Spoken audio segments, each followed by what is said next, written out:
Welcome to Picher, Oklahoma. A once thriving and bustling mining town is now one of America's most infamous and deadliest ghost towns. Located in the northeastern corner of the state, the rise and fall of Picher, Oklahoma is a haunting tale of prosperity that turned into great misfortune. A place where the ground beneath your feet could collapse without any warning, a land where toxic waste seeps into every little nook and cranny, and an entire community was forced to flee, leaving behind a surreal post apocalyptic landscape. At the turn of the 20th century, Picher was at the heart of the tri state mining district. The mines of Picher produced lead and zinc, materials that were used to make ammunition for conflicts from World War I to Vietnam. The town thrived, boasting schools, theaters, and a bustling community, but underneath this facade of prosperity lurked a very deadly secret. Decades of unregulated mining created a massive subterranean labyrinth of tunnels and left behind mountains of toxic waste which contaminated the air the townspeople breathed and poisoned the water with lead and other heavy metals. By the 1980s, these dangers were becoming extremely difficult, if not impossible, to ignore. Children in Pitcher had alarmingly high levels of lead in their blood, leading to severe health problems, and sinkholes began appearing, swallowing entire buildings whole. And while the Environmental Protection Agency, or the EPA, declared Pitcher, Oklahoma a hazardous site, it was too late. The damage was already done. In 2006, a tornado tore through Pitcher, spreading further contamination, and by 2009, the government declared Pitcher uninhabitable and began offering buyouts to persuade the town's remaining inhabitants to leave. Beginning in the early 20th century, prospectors began to flock to northeastern Oklahoma when large deposits of lead and zinc were discovered. The town of Pitcher was established and grew quickly with the aid of the burgeoning mining industry. It was named after a man named O.S. Picher, the owner and president of the Picher Lead Company.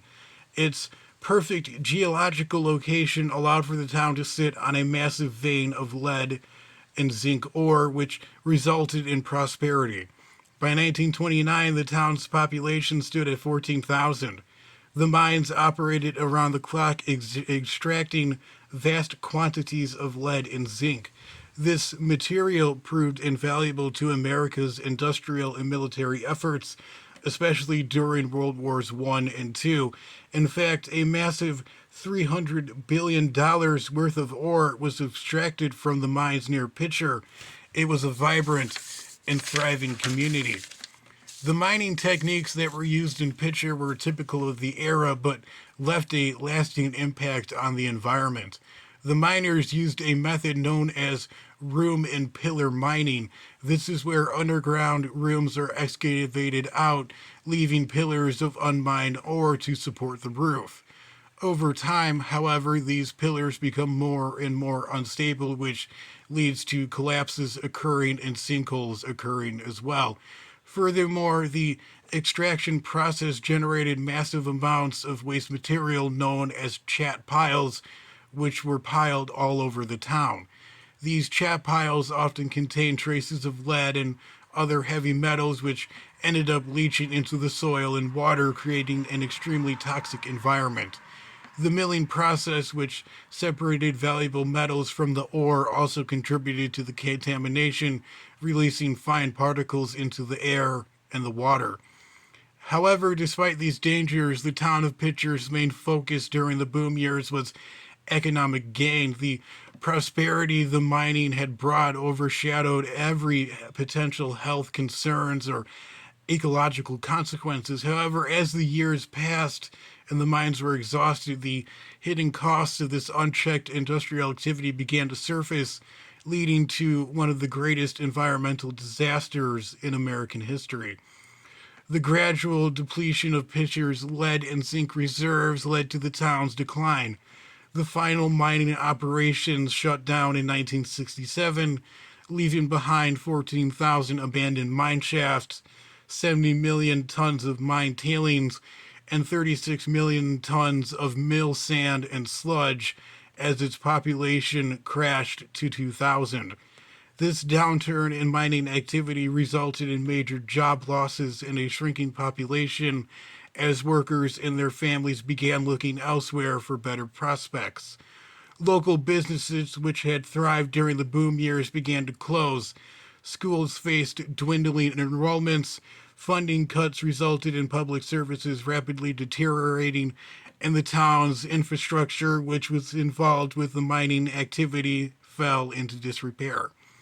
The once vibrant Main Street became more and more empty with abandoned storefronts. The city was dying, and there was nothing that could be done to stop it. The remaining townspeople did everything they could to cope with the changes, but it was not enough. By 2009, the town was largely abandoned and the last residents left. It ceased operations as a town on September 1st, 2009, and now sits abandoned. All that is left is poison that cannot be removed and a land that can never be fixed.